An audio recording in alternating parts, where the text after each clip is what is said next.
Queridos irmãos, queridas irmãs, todos nós, sem exceção, já experimentamos alguma vez na nossa vida a sensação de que parece que Deus não deixa que sigamos por uma determinada estrada.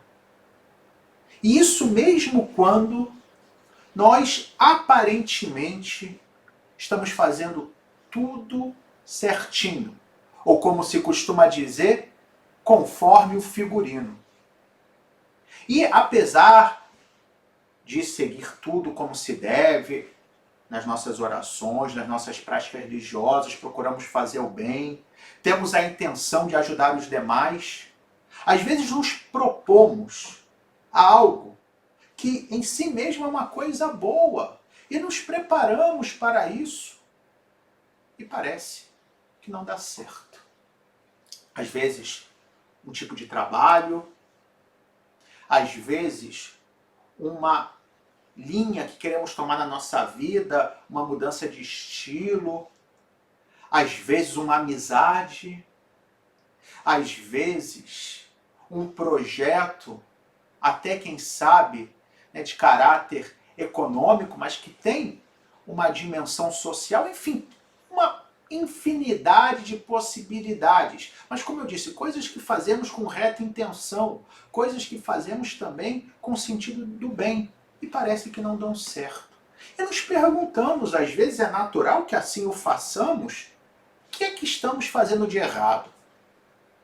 A verdade é que às vezes não é que estejamos fazendo algo de errado, mas é porque Deus, o seu Espírito Santo, quer nos conduzir por outro caminho. Nós vimos isso hoje claramente representado na primeira leitura, quando Paulo, que em Listra encontrou um discípulo chamado Timóteo, devia ser um jovenzinho, um pouco mais de adolescente, e vê que era um jovem muito bem recomendado, e decide levar ele consigo para poder ajudá-lo na evangelização, e tinha um plano de evangelização naquilo que naquele tempo se chamava Ásia Menor e hoje é a Turquia, para evangelizar toda aquela região. E São Paulo, inclusive, pensa nos detalhes, como esse jovem Timóteo, ele era filho de mãe judia. O pai dele era grego, mas pelo fato de ser filho de mãe judia, talvez entre os judeus, se descobrissem que aquele jovem não tinha sido circuncidado, podiam considerá-lo uma espécie de traidor.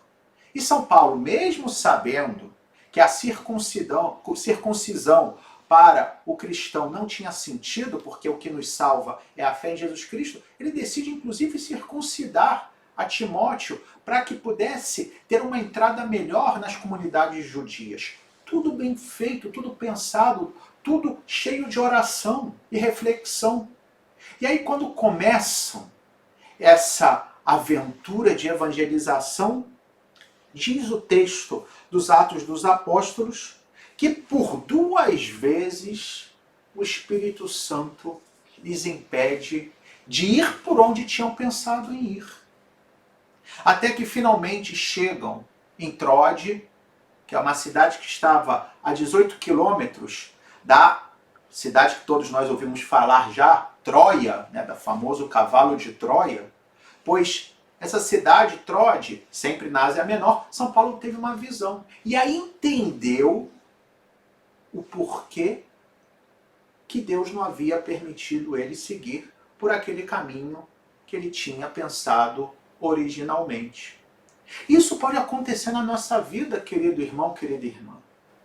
Que a gente tem um plano, a gente faz tudo certinho, como eu dizia antes, e parece que não dá certo, mas às vezes é a ação de Deus. É Deus que quer nos levar por outro caminho, não é que estejamos fazendo algo de errado. E não é que Deus não queira nos abençoar, é porque tem algo melhor. Ou às vezes pode ser também que Ele queira nos proteger de alguma realidade negativa, do mal em definitiva, que pode ser que no futuro viesse sobre nós e seguíssemos aqueles nossos planos originais. Jesus, no Evangelho de hoje, fala dessa contradição que os fiéis, que nós, eu e você, que os discípulos dele, os batizados, sofreriam. Quando ele diz que o mundo nos odeia porque odiou antes a ele. Quando ele fala aqui de mundo, evidentemente, não está falando da criação de Deus. Porque a criação de Deus, justamente porque veio de Deus, é boa. Como os seres humanos em si mesmos, porque são criação de Deus, são bons.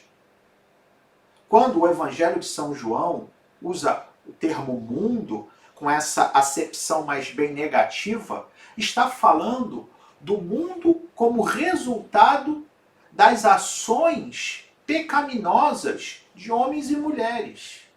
Ou seja, essa realidade marcada pelo egoísmo, pelas ambições, por todas as fraquezas que são próprias da nossa natureza, que no fundo nada mais é do que o resultado da nossa liberdade mal utilizada.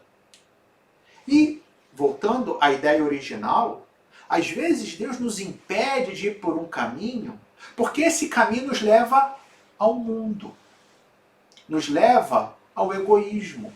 Mesmo que na origem nós não percebamos, porque temos a intenção reta, mas não sabemos o que vai vir adiante. E Deus, como bom Pai, nos protege do egoísmo, das ambições, nos protege em definitiva das tentações do mal, que nenhum de nós está imune.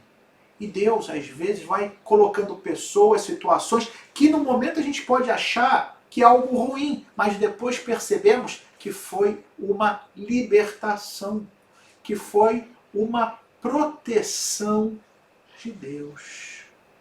E é por isso que, queridos irmãos e irmãs, é necessário que estejamos sempre sintonizados. E é por isso que precisamos sempre estar em oração, pedindo a Deus que nos ilumine, que nos esclareça quando uma coisa parece que não está indo como gostaríamos, como tínhamos planejado, o que é que Deus quer nos dizer com isso. E nesse sentido, e para concluir essa homilia de hoje, essa palavra que Jesus também fala no Evangelho, pode nos lembrar de uma pessoa que certamente há de nos servir de exemplo para que tenhamos esse discernimento humilde para cumprir com a vontade de Deus. Quando Jesus diz, o servo não é maior do que seu Senhor. Quem entendeu perfeitamente essa frase foi Nossa Senhora, que sempre se colocou como discípula de Jesus, como aquela que obedecia o seu filho. Lembremos das bodas de Canaã, que ela disse para os servos daquela celebração de matrimônio, fazei tudo o que ele vos disser, que era sempre essa a perspectiva com que Nossa Senhora vivia a sua vida, fazer sempre tudo o que Deus queria, tudo o que Jesus dizia. E isso significou para ela muitas contradições. Significou para ela, sem sombra de dúvidas, muitas vezes ter um plano, ter uma ideia e depois ter que mudar. Pensemos, por exemplo, quando o menino Jesus foi perdido no templo e ela vai lá com José, nervosa, angustiada, encontra Jesus junto com os doutores da lei e Jesus dá aquela resposta, não sabias que eu tinha que estar nas coisas do meu Pai? Ou então, toda a experiência da dor que Nossa Senhora teve que ter, vendo seu filho maltratado, experimentando no seu próprio coração a dor do seu filho. E ela, certamente, e aqui ela nos ensina, nunca questionou os caminhos de Deus. Podia não entendê-los no momento, mas confiava que Deus sabia, que Jesus sabia o que era melhor. E assim que possa ser também conosco. Que não nos deixamos abater quando as coisas não estão como gostaríamos, mas que confiemos sempre em Deus, que há de nos mostrar o que Ele quer. Como mostrou a Paulo em Troade, que deviam ir para a Macedônia para evangelizar a Europa. E aquilo que era talvez uma frustração se transformou num grande êxito. e também será assim comigo e com você, com a intercessão e o exemplo de Nossa Senhora. Louvado seja nosso Senhor Jesus Cristo, para sempre seja louvado.